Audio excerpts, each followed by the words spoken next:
Is love forever? Can a man and a woman just be friends? Is money the root of all evil? Life is filled with a lot of difficult and unanswered questions. In many ways, these uncertainties add to the mystery and amazement of life. Don't you agree? In this video, we are going to be answering 15 of life's toughest questions. Welcome to Great Big Minds, the place where you will find great inspiration and growth strategies for champions. Be sure to hit subscribe so you will never miss out on another video. Number 1. Can love really last a lifetime? Absolutely. But only if you chuck the fairy tale of living happily ever after. A team of scientists recently found that romantic love involves chemical changes in the brain that last 12 to 18 months. After that, you and your partner are on your own. Relationships require maintenance. Pay a visit to a nursing home if you want to see proof of lasting love. Recently we spoke to a man whose wife of 60 years was suffering from advanced Alzheimer's disease. He came to sit with her every day and hold her hand. "She's been my best friend since high school," he told me. "We made a promise to stick together." Now, that's a love story. Number 2. Why do married folks begin to look like one another? Have you ever noticed how married couples tend to have similar facial similarities? How is that a coincidence? Is their blood related in some ways? Here's the answer. Watch any two people who like each other talking, and you'll see a lot of mirroring. One smiles, and so does the other. One nods or raises her eyebrows, and so does the other. Faces are like melodies with a natural urge to stay in sync. Multiply those movements by several decades of marriage, all those years of simultaneous sagging and drooping, and it's no wonder. Number 3. Can a marriage survive betrayal? This is really a tough one. Do you know of anyone who has been through this? Do share them in the comments section below, because we're really interested to understand more about it. Either way, here's our take to this question. The answer is probably yes, but it'll take time and work, and experts are pretty unanimous on this one. In her book The Monogamy Myth, Peggy Vaughn estimates that 60% of husbands and 40% of wives will have an affair at some point in their marriages. That's no advertisement for straying, but the news is good for couples hoping to recover from devastating breaches of trust. The offended partner needs to make the choice to forgive and learn to live with a memory that can't simply be erased. That's a tough one. Infidelity is never forgotten, but it can gradually fade into the murky background of a strong, mature marriage. So the next time you plan on doing anything fishy, think about the consequences. Number 4. By what age should you know what you want to do with your life? Any moment now. This used to be a question the young asked. Now it's a quandary for baby boomers. The Bureau of Labor Statistics reports that younger boomers have abandoned the American ideal of picking a job and sticking with it. Between the ages of 18 and 36, these boomers held an average of 9.6 jobs. That's a lot of exploration. The wisdom of elders in all cultures seems to be this: there's nothing to do with a life but live it. As Gandhi pointed out, almost anything you do will be insignificant, but it is very important that you do it. Number 5. When is your future behind you? When you stop chasing dreams. So don't stop. Period. Number 6. Do you have to love your job? The burning question. We've been told in order to be good at our jobs, we have to first love it. True but not true. So really, do you have to love your job? The answer is no. Love your children, your spouse and your country. Love your parents, your neighbor and your dog. Loving is too important an emotion to attach to the way you make a living. But it's okay to strive for satisfaction. According to a recent Harris poll, across America 59% of workers say they are extremely, somewhat or slightly satisfied with their jobs, but a depressing 33% feel as if they've reached a career dead end. If you're among the latter and thinking about a new job, consider the fact that employees in small firms said they felt more engaged in their work than did their corporate counterparts. Number 7. Can a man and a woman ever just be friends? For a short time perhaps. Making the friendship last requires that you find each other at least vaguely repulsive. Good luck. Number 8. Can a half-empty person become a half-full person? A current theory is that people have an emotional set point. Some folks are just made happier than others. Pessimists will see this as bad news, believing it really doesn't matter what you do. They are never going to be any happier. But there is hope, as any optimist will see.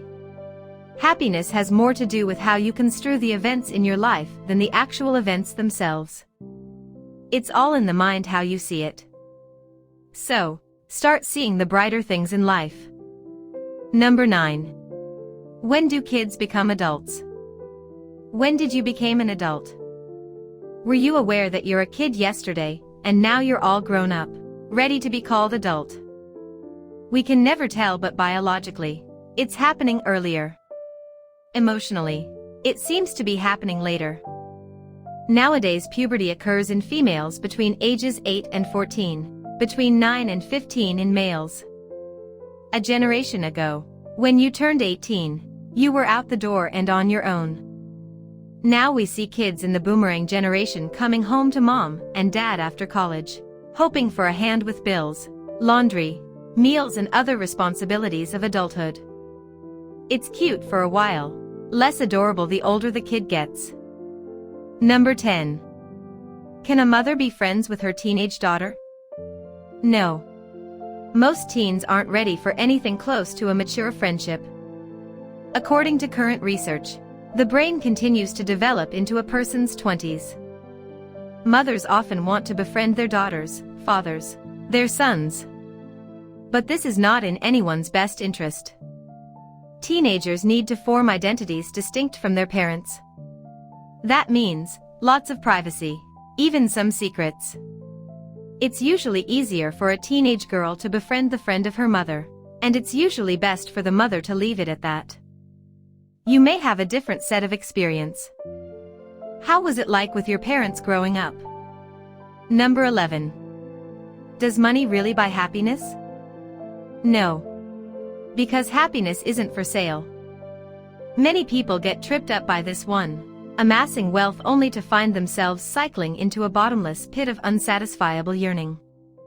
Turns out, joy and misery are not that far apart when it comes to very big wads of cash. Consider the case of a Kentucky couple who won $34 million in 2000. Thrilled to be released from the demands of their boring old jobs, they frittered their fortune away on fancy cars, mansions, all the usual stuff, and eventually losing everything that mattered in the process. They divorced. He died of an alcohol-related illness, and she died alone in her new house just 5 years after cashing the winning ticket. When it comes to happiness, only people you love, and who love you, can bring it. If you have enough dough to buy yourself a luxurious yacht, but no real friends to sail with, you're sunk. Number 12.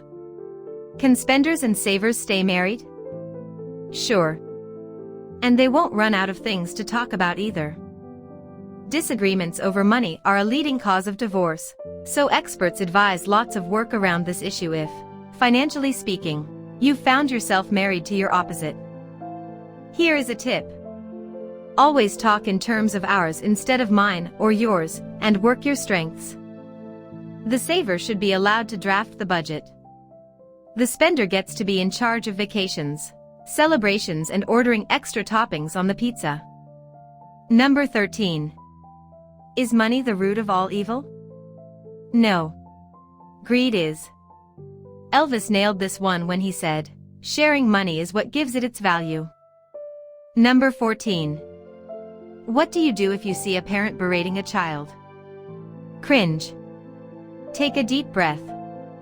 If you truly believe you can help the situation, approach as someone showing sympathy and not as an accuser or member of the parent police. Empathize with the overstressed parent. Suggest that they take a deep breath. Tell them it worked for you. Number 15. Why is it so hard to say you're wrong? Have you been in this situation? Take a few seconds to just think about it. Why was it so difficult for you?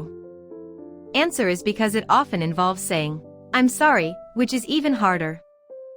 Throughout history, people have found it easier to stop speaking to one another, punch, slander, shoot and bomb rather than apologize. Apologizing doesn't always mean that you're wrong. Sometimes it means you value your relationship more than your ego. Have an ego check yourself, and see if it's worth it the next time similar situation comes your way.